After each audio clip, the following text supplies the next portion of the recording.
गोपाल जी की सेवा करता था, लेकिन उसका एक मित्र था, वो शंकर जी की सेवा करता था। और शंकर जी की सेवा करने वाला जो मित्र था वो बड़ा धनवान हो गया, और लड्डू गोपाल जी की जो सेवा करता था वो अभी भी साधारण सा ही था। एक दिन दोनों मित्र मिले तो शिव जी की आराधना करने वाला भक्त लड्डू गोपाल जी की आराधना करने वाले से बोला, भाई तुम आज तक कभी उठ नहीं पाए, तुम उसी स्थान पे हो, उतने ही दायरे में हो, कभी बढ़ नहीं पाए आगे। गोपाल जी की सेवा करने वाला बोला, मेहनत तो बहुत करता हूं लेकिन क्या करूं, बढ़ ही नहीं पा रहा। शिव आराधक ने कहा, एक काम करो, तुम अपने आराध्य बदल दो। ये तुम गोपाल जी की आराधना करते हो ना, इनकी जगह तुम शिव जी की आराधना शुरू कर दो, देखना कैसे जीवन में बदलाव आएगा। अब उस व्यक्ति ने यही किया कि गोपाल जी को ले जाकर के तो अलमारी में रख दिया, दूसरे दिन एक शंकर जी ले आया और शंकर जी का बढ़िया रुद्राभिषेक करके, त्रिपुंड लगा करके, बढ़िया ज्योत नैवेद्य आदि सब अर्पित करके, अगरबत्ती जला करके ओम नमः शिवाय का जाप करने लगा। और अब तक गोपाल जी की सेवा करता था वो गोपाल जी अंदर बैठा दिए एक अलमारी में,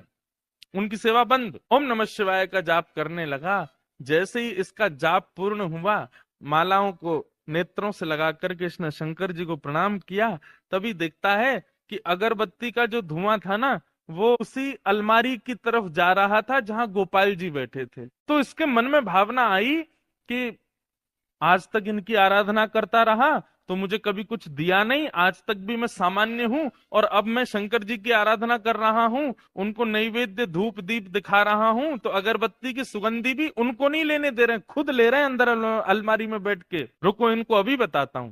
उठ करके गया, अलमारी खोल करके जैसे ही गोपाल जी को पकड़ने लगा, इतने में ही गोपाल जी सच में प्रकट हो गए और उस प्रकट होकर के उसका हाथ पकड़ लिया।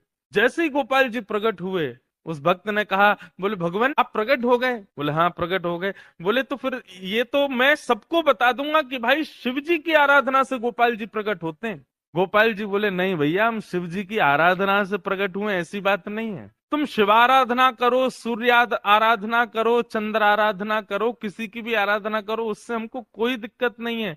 लेकिन आज हम प्रकट किस लिए हुए ये ध्यान से सुनना। आज तक तुमने केवल हमको अष्ट धातु की एक मूर्ति समझा था, तुम्हारे मन में कभी ये भावना नहीं आती थी कि इनकी आंखें भी हैं, इनकी नाक भी है, इनकी जीभ भी है, इनके कान भी हैं, इनकी त्वचा भी है, इनके हाथ पैर भी हैं। परंतु आज जब वो अगरबत्ती का धुआं सहज ही मेरी तरफ आ गया, तो तुम्हारे मन में ये भावना आई कि अगरबत्ती की सुगंधी मैं ले रहा हूं, मतलब मैं जड़ नहीं हूं, मैं चैतन्य हूं। वास्तव में शिव आराधना ने मुझे प्रकट नहीं किया, तुम्हारे हृदय में जो चैतन्यता का भाव मेरे प्रति आया है उसने मुझे प्रकट किया है।